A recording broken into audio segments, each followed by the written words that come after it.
제가 오늘은 대출 금리 변동과 그 금리 변동으로 인해서 주택시장에 어떠한 영향을 주느냐, 그런 영향에 관련된 상관성을 좀 짚어보는 그런 시간을 갖도록 하겠습니다. 자, 먼저 1년 전 상황과 오늘의 상황이 급반전했죠. 즉 1년 전에는 오르지, 금리가 가파르게 오를 거다라고 예측했던 그런 시장이었고요. 오늘의 상황은 그와 반대로 금리가 인하 추이로 가고 있습니다. 금리가 인하가 되면은 무조건 주택가격은 상승할까요?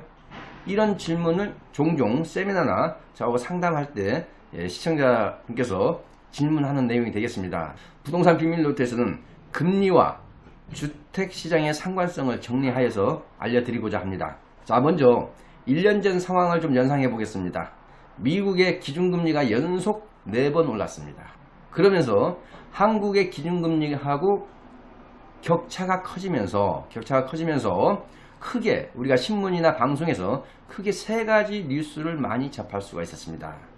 그 첫 번째 뉴스 중에 주택담보대출 금리가 5% 선에 육박할 거다, 이러한 경고성 뉴스가 홍수를 이뤘던 시기고요.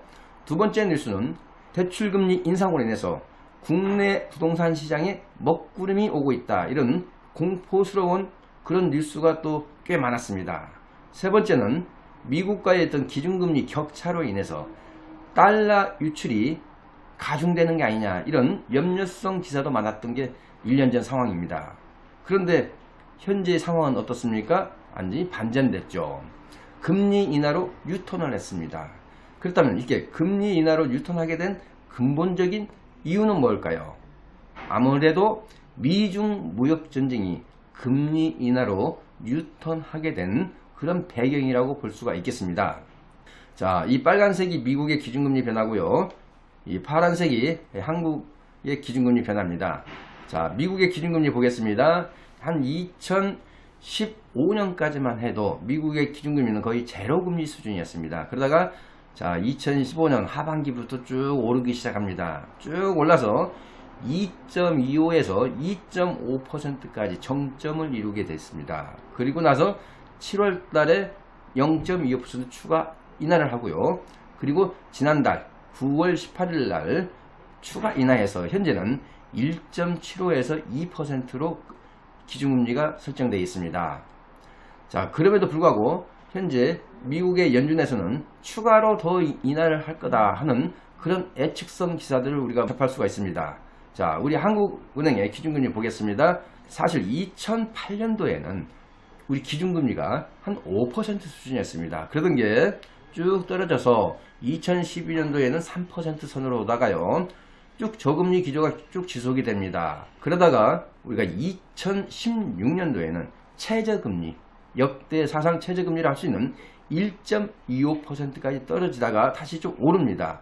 이 다시 오르게 된 배경은 미국의 기준금리 인상과 맞물려 있다고 볼 수가 있겠죠. 1.75%까지 올랐습니다. 올랐다가 7월 달에 1.5%로 낮췄습니다. 그리고 빠르면 이번 달에 다시 1.25%로 떨어질 가능성이 있습니다. 그래서 현재는 어찌됐든 저금리 기조가 지속이 되고 있다고 볼 수가 있겠습니다. 자, 여기서 우리가 잠깐 경제 상식을 하나 좀 늘리고 가겠습니다. 기준금리는 뭐고 시장금리는 뭔지 그 차이점을 좀 설명해 드리도록 하겠습니다. 먼저 기준금리란 한국은행이 아주 짧은 기간 동안 시중은행에 돈을 빌려주고 돌려받을 때 적용하는 금리를 우리는 기준금리라고 정의하고 있습니다. 따라서 기준금리가 낮아질수록 시중은행이 한국은행에 지불하는 이자가 줄어들어 우리에게도 낮은 금리로 대출이 가능하다는 것을 우리가 알 수가 있습니다. 또한 시장금리는 그건 뭐냐? 기준금리가 내려가면 시장금리가 반드시 내려가느냐? 반드시 정비례하지 않다는 것을 우리가 알 필요가 있습니다. 시장금리라고 하는 것은 시중은행이 꼭 한국은행을 통해서만 돈을 빌리는 게 아니고요. 다른 수단, 고객님의 예금도 될 수 있고요. 여러가지 수단을 통해서 돈을 빌려옵니다. 따라서 이렇게 돈을 빌려올 때 그 지급하는 이자가 낮으면은 시장금리가 인하되는 거고요. 지급하는 이자가 높아지면은 시장금리가 인상이 되는 겁니다. 만약에 이런 이자가 낮아지면은 우리에게 하는 대출 이자도 낮아집니다. 따라서 시장금리 인하는 대출금리 인하로 연결된다는 거죠. 따라서 우리가 기준금리와 시장금리가 반드시 정비례하지는 않는다는 점을 참고로 알고 갈 그런 상식이라고 보여집니다. 자, 그렇다면 이런 시장금리 중에 하나의 대출금리, 주택담보대출금리와 주택가격의 상관성을 좀 보겠습니다. 참고로 우리가 그래프에서 2012년부터 최근까지 그래프입니다. 자, 이 빨간색이 주택담보대출 금리입니다. 자, 2012년도에 한 5% 했던 게 쭉 떨어져서 2016년에는 2.7%까지 떨어지다가 좀 최근에 오르다가 다시 또 최근에 좀 인하하는 그런 추이 곡선이 되겠습니다. 어찌됐든 쭉 금리가 떨어지는 그래프를 볼 수가 있습니다. 여기서 살짝 올랐지만 다시 떨어지기 때문에 전반적으로 주택담보대출 금리는 쭉 인하하는 그런 추이 곡선이라는 걸 우리가 먼저 기억을 하시고요. 이랬을 때 주택가격은 어떻게 바뀌느냐 하는 것을 지역별로 우리가 나눠서 보겠습니다. 그린색이 수도권이 되겠고요. 이 파란색이 지방주택시장이 되겠습니다. 자, 먼저 수도권 보겠습니다. 금리가 높았을 때 가격이 하락이 됐습니다. 그러다가 금리가 쭉 떨어지면서 주택가격 상승을 쭉 이어갑니다. 따라서 수도권의 주택시장은 주택담보대출 금리가 인하가 되니까 가격이 올랐구나. 금리하고 상당히 민감하게 작용하고 있구나 하는 것을 우리가 여기서 알 수가 있겠고요. 이와 반대로 지방주택시장 보겠습니다. 자, 대출금리는 쭉 인하되는 추이였습니다. 자, 그런데 이렇게 금리가 높았던 시기에 오히려 지방주택시장은 상승폭이 컸었습니다. 그러다가 상승폭을 좀 금리가 인하되면서 줄이다가 결국은 금리가 이렇게 쭉 저금리 기조를 유지하고 있음에도 불구하고 지방주택시장 가격은 하락 추이를 보였다는 겁니다. 따라서 금리 변동과 지방주택시장은 그 상관성이 상대적으로 약하구나 하는 것을 우리가 알 수가 있겠습니다. 자, 그렇다면 왜 지방주택시장은 금리에 덜 민감한가? 이 부분을 먼저 주택가격 현황을 보고 그 이유를 좀 살펴보도록 하겠습니다. 자, 서울의 평균 아파트 가격은 8억입니다. 수도권의 평균 아파트 가격은 5억 2천입니다. 지방의 평균 아파트 가격은 2억 1천입니다. 무슨 얘기냐면요. 서울의 아파트 한 채 팔아서 지방 아파트 4채를 살 수 있다는 그런 논리가 되겠습니다. 바로 이런 주택가격 현황에서 우리가 그 힌트를 알 수가 있습니다.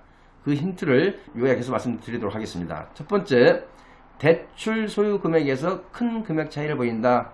내가 집을 살 때 대출을 50%를 활용한다고 전제를 했을 경우 지방은 약 1억이라는 돈이 필요하고요. 서울은 4억이라는 돈이 필요합니다. 따라서 1억에 대한 이자가 한 달에 30만원이었고 금리가 올라서 35만원 해서 5만원이 올랐을 때 5만원이라는 금액 자체가 큰 부담을 주지 않죠. 그렇지만 서울 같은 경우는 금리가 올라서 20만원이라는 월 이자 부담이 더 커졌을 때 부담으로 느낄 수 있다는 거죠. 따라서 대출 소요 금액에서 큰 차이를 보이기 때문에 금리에 더 민감할 수밖에 없다. 지방은 상대적으로 금리에 덜 민감할 수밖에 없다. 이런 논리가 전개될 수가 있겠죠. 자, 두 번째는 실수요층이 어디가 많으냐. 지방시장은 상대적으로 수도권에 비해서 실수요층이 많습니다. 이와 반대로 수도권은 실수요층보다는 투자 수요층이 시장을 움직이고 있다고 볼 수가 있겠죠. 이게 두 번째 이유가 되겠고요. 마지막으로 세 번째, 지방은 금리보다는 어느 거에 더 민감하느냐? 바로 입주량에 가장 민감하게 반응하는 시장이 지방주택시장이라는 겁니다. 따라서 지방주택시장은 금리보다도 오히려 입주량에 굉장히 민감하게 작용하는 시장이 지방주택시장이라는 점을 우리가 여기서 알 수가 있겠습니다. 자, 그렇다면 서울 같은 경우는 금리하고 굉장히 민감하게 작동한다는 것을 우리가 그래프에서 알 수가 있죠. 서울의 주택가격 변동률이 이 파란색이 되겠고요. 이 빨간색이 대출 총량입니다. 즉 대출을 얼마나 많이 활용했느냐, 대출로서 돈이 얼마나 시중에 많이 풀렸느냐, 그런 곡선이 되겠습니다. 그래서 대출 증감률이죠. 박근혜 정부 때 금리도 인하하면서 대출 규제를 완화했죠. 그러면서 유동성이 급증했던 시기입니다. 그러면서 우리 주택가격 상승률은 이때부터 쭉 오르기 시작합니다. 쭉 해서 최근에도 좀 오름폭을 유지하고 있습니다. 그런데 문재인 정부 들어와서 2016년도에 유동성이 급감합니다. 그런데 유동성이 급감함에도 불구하고 주택가격은 떨어지지 않고 올랐습니다. 자, 여기서 우리가 알 수 있는 점이 뭐가 있죠? 자, 이거죠. 유동성이 줄었다. 그럼에도 올라갔다. 바로 금리가 인하가 됐음에도 불구하고 이 주택가격 상승폭을 둔화시켰던 이유는 대출 규제, 즉 유동성을 줄였다는 것. 이 두 가지 사유가 같이 맞물려 있다 보니까 금리 인하만으로는 주택가격 상승을 하는 데 있어서 한계 상황에 봉착했다고 볼 수가 있겠습니다. 따라서 서울 주택시장은 금리에도 민감하지만은 이러한 대출 규제, 유동성 조절에 따라서도 영향을 받고 있는 시장이 서울 주택시장이라고 볼 수가 있겠습니다. 자, 그래서 제가 결론적으로 말씀드리면은 서울이나 수도권의 주택시장은 금리에 굉장히 민감하게 작동하는 시장이다. 따라서 금리 인하 곧바로 주택가격 상승으로 연결될 수 있는데 바로 정부의 간섭이 유발되죠. 그게 바로 대출 규제가 되겠습니다. 따라서 서울의 주택시장은 금리와 함께 반드시 대출 규제도 가장 민감하게 작동하는 시장이 서울 주택시장이라고 정리해서 말씀드리도록 하겠습니다. 자, 당분간 저금리 기조는 지속될 가능성이 높아 보입니다.